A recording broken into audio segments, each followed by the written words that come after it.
France in the late 18th century appears stable under absolute monarchy, with Versailles standing as the symbolic center of political power, wealth, and rigid social order that defines the entire kingdom. King Louis XVI rules from Versailles through layers of ceremony and tradition, where political decisions are shaped by court influence, rigid etiquette, and long-standing systems that resist change despite growing instability. The royal court exists in extreme luxury and isolation, completely detached from the rural countryside, where the majority of France's population struggles daily with poverty, hardship, and survival. The First Estate, composed of the clergy, holds immense land and wealth across France, operating as a powerful institution that is deeply integrated into governance while remaining largely exempt from taxation. Across rural France, church authorities collect tithes from struggling villagers, reinforcing a system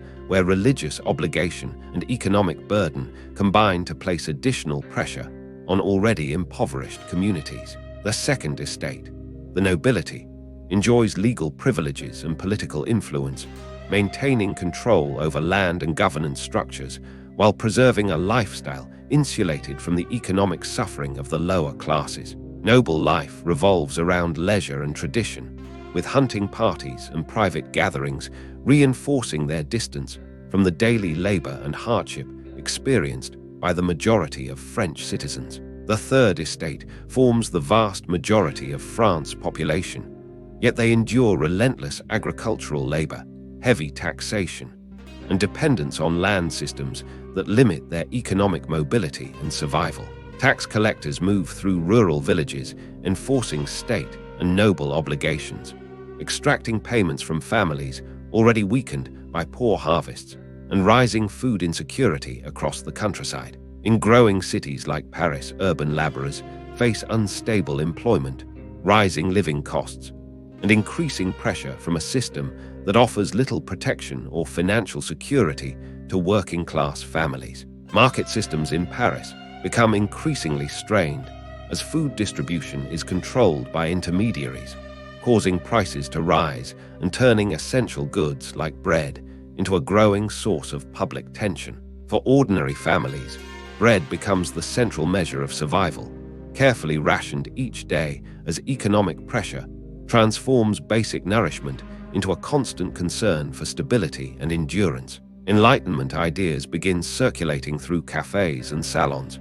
encouraging citizens to question traditional authority, inherited privilege, and the legitimacy of a deeply unequal social order. Printed pamphlets spread rapidly through urban centers, amplifying criticism of inequality and allowing political ideas to reach wider segments of society beyond elite-controlled institutions. Despite outward appearances of stability, France is structurally divided, with extreme wealth and privilege concentrated in the estates above, while the majority population carries the burden of economic survival below. France's agricultural foundation begins to weaken as repeated poor harvests reduce food production, creating early instability in rural regions that depend entirely on seasonal crop success for survival and economic balance. Rural farmers witness entire harvest cycles failing in succession, forcing communities to confront the reality that food shortages are no longer temporary setbacks, but recurring structural failures. Grain reserves across villages and towns rapidly decline, exposing how dependent local populations are on fragile supply chains that cannot withstand repeated agricultural disruption. Transport systems fail under pressure as damaged roads and logistical inefficiencies slow grain distribution, preventing essential food supplies from reaching markets in time to stabilize demand. Local markets begin reflecting scarcity as shelves and stalls offer fewer goods, signaling the first visible breakdown of normal economic exchange in everyday public spaces. Bakers respond to scarcity by reducing loaf sizes and adjusting production limits, subtly signaling that supply constraints are becoming permanent rather than temporary fluctuations. Bread queues grow longer each day as citizens wait for increasingly limited supplies, turning daily food acquisition into a time-consuming struggle that defines urban survival routines. Households begin rationing food with extreme caution, dividing minimal portions among family members as economic pressure transforms ordinary meals into carefully calculated survival decisions. Food prices rise sharply in public markets as supply shortages meet growing demand, creating visible tension between vendors trying to maintain income and citizens struggling to afford basic goods. Despite worsening shortages, tax collectors continue enforcing state obligations, extracting payments from rural communities already weakened by repeated crop failures and rising economic distress. Tensions escalate as villagers openly resist financial demands they can no longer meet, marking a shift from silent suffering to direct confrontation with authority figures. Urban populations gather in informal groups to discuss worsening living conditions, reflecting a growing collective awareness that economic hardship is becoming systemic rather than isolated. Inside government offices, financial records reveal a deepening national debt crisis, exposing structural weaknesses in state revenue systems that can no longer support existing obligations. The nobility resists proposed tax reforms, prioritizing preservation of long-standing privileges, even as national economic instability demands shared financial responsibility. Religious institutions continue collecting wealth and maintaining exemptions, reinforcing perceptions that privileged estates remain insulated from the economic suffering affecting the broader population. As night falls, scattered groups in Paris begin expressing unrest more openly, signaling that economic frustration is evolving into visible public tension within urban environments. Political pamphlets spread rapidly through cities, amplifying criticism of inequality and accelerating the flow of ideas that challenge the legitimacy of existing social structures. Public debates in cafes grow more intense as citizens openly discuss reform, reflecting a shift from private dissatisfaction to collective political engagement in everyday spaces. Isolated protests emerge in response to food shortages, marking the first visible transformation of economic hardship into organized public demonstrations. Authorities begin closely monitoring public gatherings as tension rises, indicating that the state is preparing for potential escalation in civil unrest across key urban centers. Political pamphlets spread rapidly through Paris, transforming private frustration into shared political awareness as citizens begin openly discussing inequality and questioning the legitimacy of the estate-based system. Cafes become centers of political debate where merchants, workers, and thinkers exchange ideas about reform, turning everyday conversation into a growing force of collective social tension and political awakening.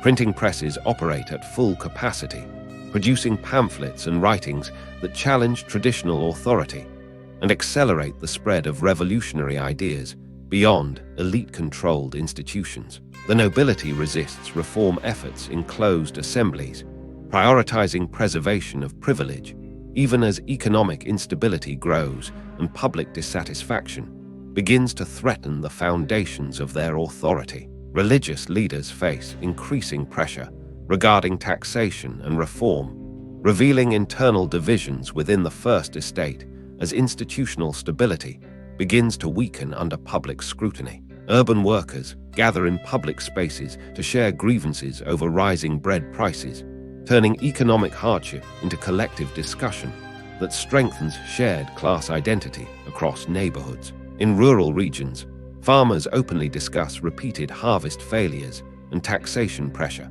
marking a shift from silent endurance to organized frustration within agricultural communities. Isolated protests begin to appear more frequently in Paris, as economic hardship transforms into visible demonstrations that signal the early stages of organized civil unrest. Conflicts erupt in marketplaces as citizens confront merchants over rising food prices, reflecting increasing breakdown in trust between producers, sellers, and consumers. Military presence increases in urban centers as authorities attempt to monitor growing unrest, signaling that the state recognizes the potential for widespread instability. At night, rumors spread through Paris streets, amplifying fear and uncertainty as citizens speculate about government intentions and the worsening economic situation.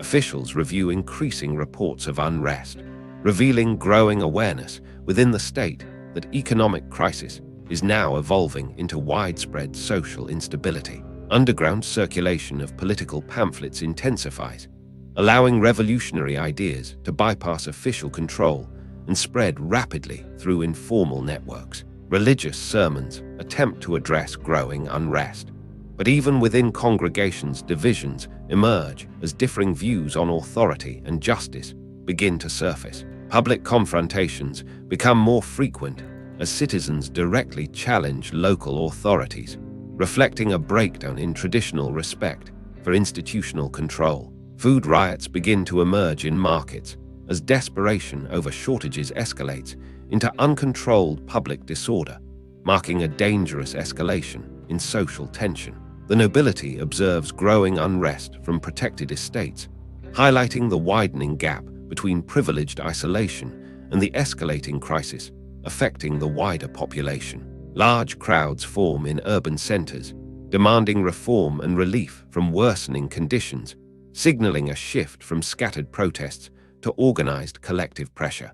Authorities begin preparing stronger enforcement strategies as unrest expands, indicating that the political system is transitioning from management to containment of social disorder. Paris enters a state of visible tension as signs of unrest spread across districts, revealing a society on the edge of deeper systemic breakdown. Facing mounting financial collapse and widespread unrest, King Louis XVI convenes urgent discussions with his advisors, attempting to stabilize a nation where traditional authority is rapidly losing control over economic and social conditions. After years of failed reforms and escalating crisis, the monarchy officially calls the Estates General, summoning representatives from all three estates in an attempt to resolve France's deepening political and financial instability. Delegates from all regions of France begin traveling toward Versailles, carrying the hopes and grievances of their estates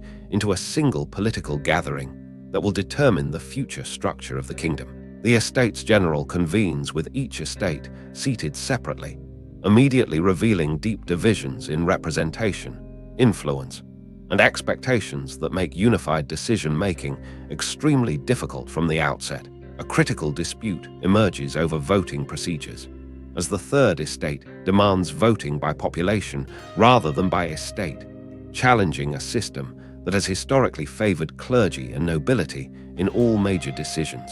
Tensions escalate as Third Estate representatives grow frustrated with procedural resistance, realizing that the existing structure prevents meaningful political change despite their overwhelming population size. Access to decision-making spaces becomes restricted, symbolizing the breakdown of political cooperation as institutional barriers begin physically and symbolically separating the estates. In response to exclusion, Third Estate representatives begin organizing independently, discussing the possibility of forming a separate assembly that reflects the population majority rather than inherited privilege. The Third Estate formally declares itself the National Assembly, asserting that sovereignty belongs to the people rather than the traditional estate hierarchy that has governed France for centuries. News of the National Assembly shocks the royal court, signaling a direct challenge to monarchical authority